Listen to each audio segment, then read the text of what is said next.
We're going to get right into number 3 of our 5 ways to show our heart love, and it is so appropriate for the month of February. It is February 14th. Happy Valentine's Day. I hope you guys had the opportunity to share some heartwarming, loving ideas and friendships and hugs for Valentine's Day. Number 3 in our segment is setting goals. Number 1, you have to know that you're unique. You must know that you are the only person with the blueprint that you have. So your issue is not going to be someone else's. Someone else's issue is not going to be yours. In setting goals, you also will know that you will have to sacrifice.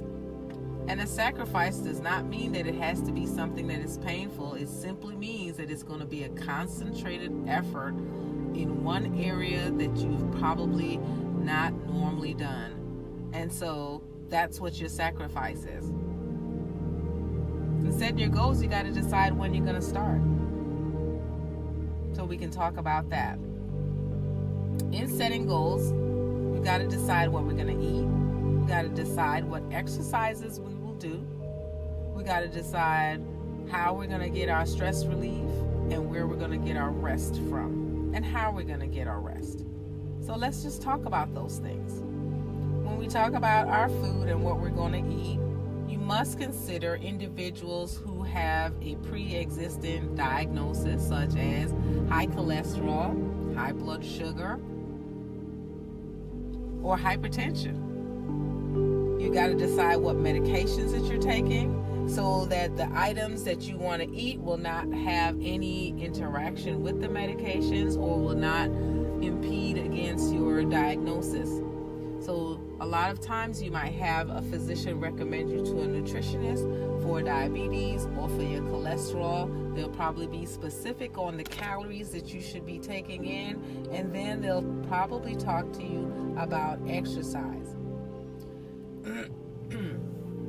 Exercise is going to determine on your body's ability to perform the exercise that needs to happen. Now, you may or may not know that exercise comes in varying forms. You've got the exercise, usually for beginners, people that are just kind of getting back into the feel of stretching their bodies and doing some movement. These are people who are a little bit more limited. Maybe they've had a stroke, maybe they've had a body part that caused them some trauma, and so now they're lightly kind of getting back with some exercise. Then you've got your workout.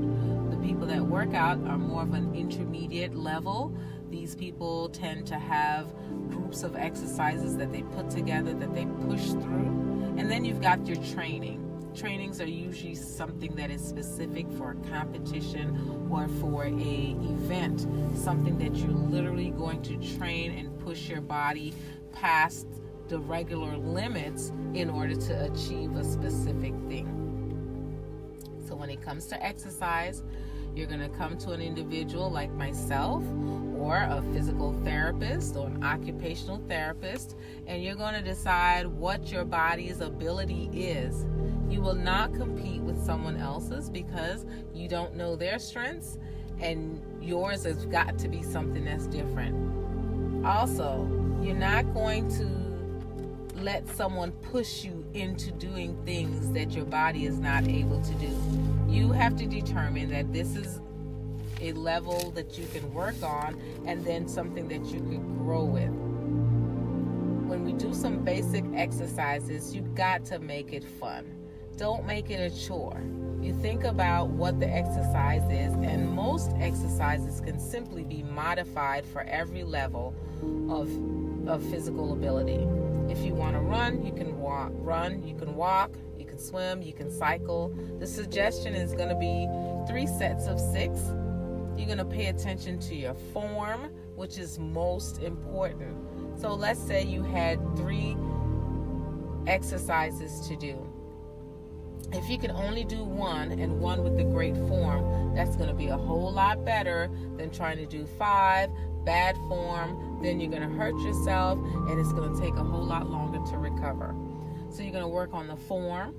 Once you have the form down, You'll start looking at how long it takes you to do the exercise and trying to beat your time.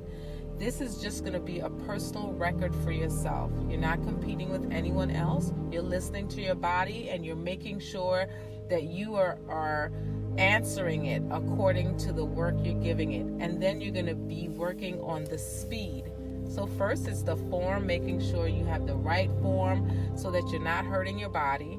You're going to work on how fast you get the exercise done, whereas let's say you've been doing an exercise of jumping jacks and push-ups and burpees, and whereas it would take you an hour and a half to get that same exercise done, over time, you're now doing it in about 45 minutes, or you're even doing it in 20 minutes, which means that your form is even better.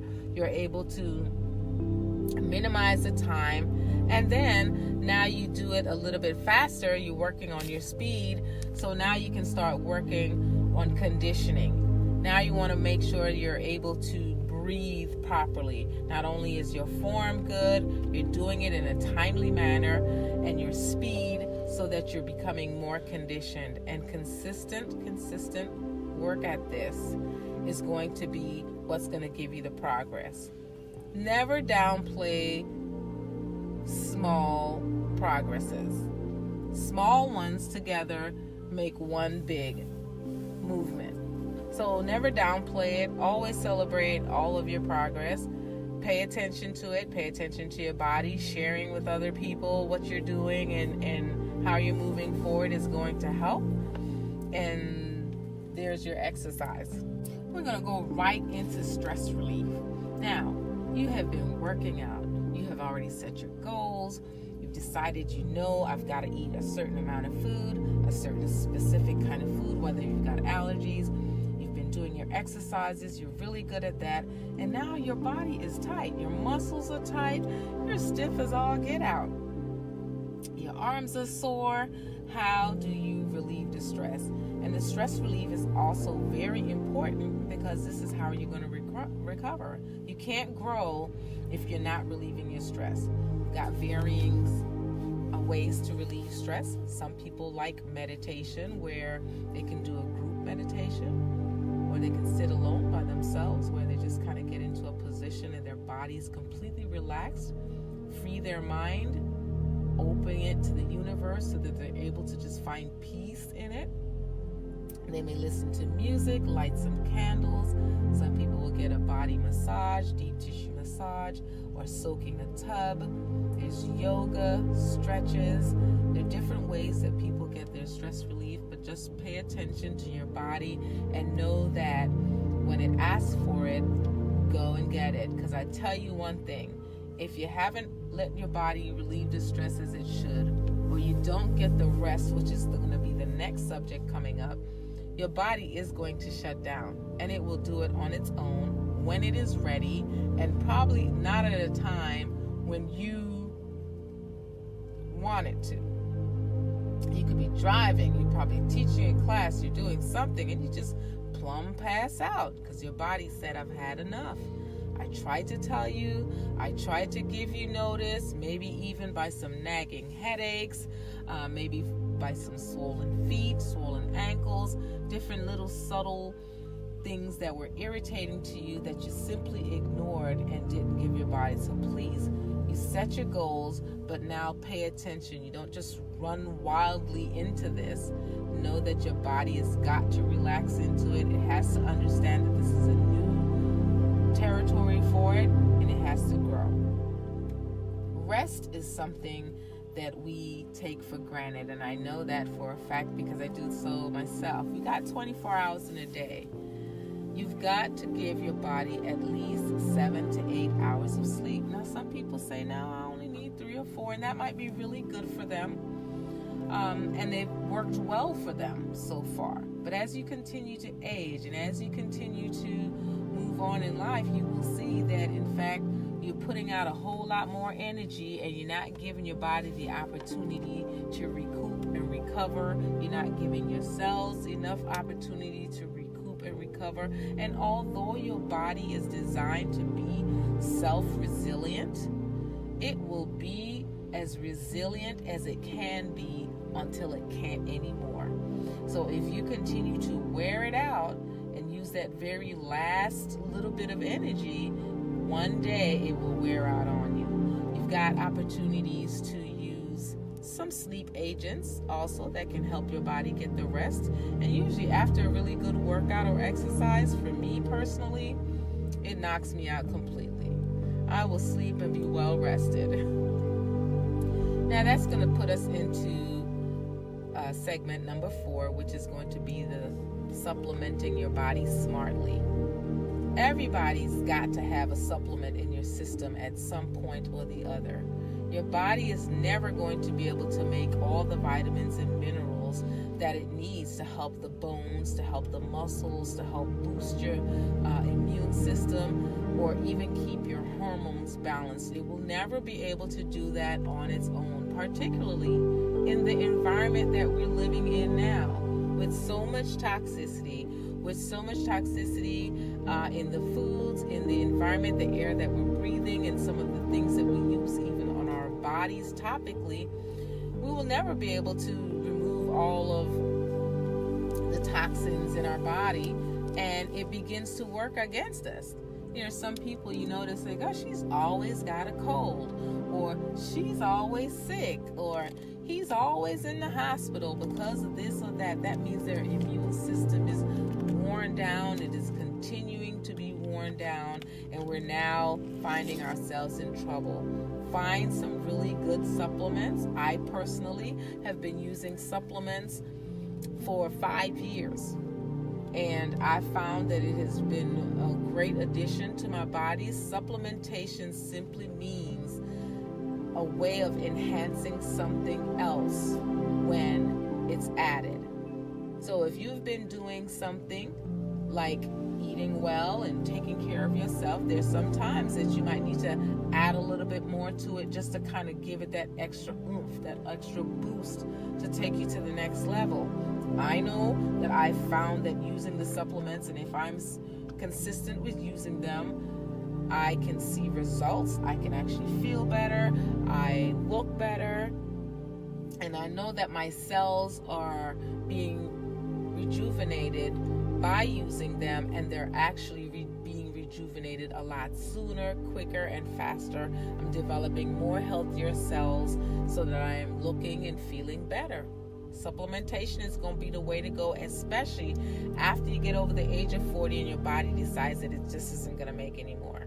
Some of the supplements that we typically look at is your vitamin C, your omegas, which would be like your fish oils, and vitamin B12. People need that to help with their bodies. A lot of our patients that come into our clinics that are over the age of 60 will look for some vitamin B12 just to give them some energy because they're so fatigued. The bodies are not making it.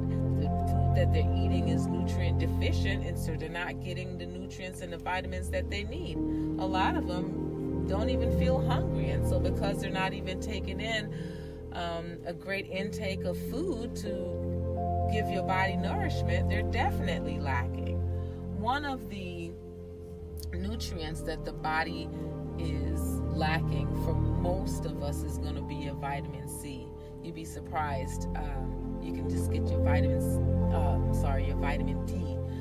D level drawn and notice that your numbers are lower than what it's supposed to be. And so a lot of us are deficient. Let's be mindful of that. Find out what our numbers are. See how it is that we can replenish our bodies. And let's be safe as we continue to age. The last subject is going to be eating good food often. That's number 5 of our 5 ways of keeping our body or giving our heart love. Eating good food often is really simple. It just simply means that maybe every 2 to 4 hours you're eating some good food.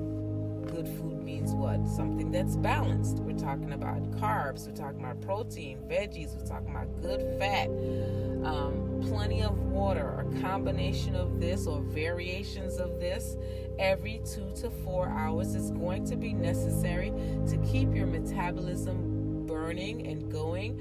I like to say it keeps your factory burning, and so that way you can keep the rust from seeping in, stiffness from coming in. You're able to burn fat consistently, and then you're not just becoming heavy and tired and weighed down. You're constantly putting something in your body, a small amount. If you make a fist, that's going to be the size of your stomach. You shouldn't be putting anything more than that in.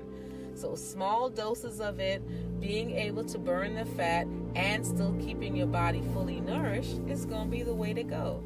And this is why we call it healthy lifestyle living. That's going to be the end of your podcast on 5 ways of showing your heart love.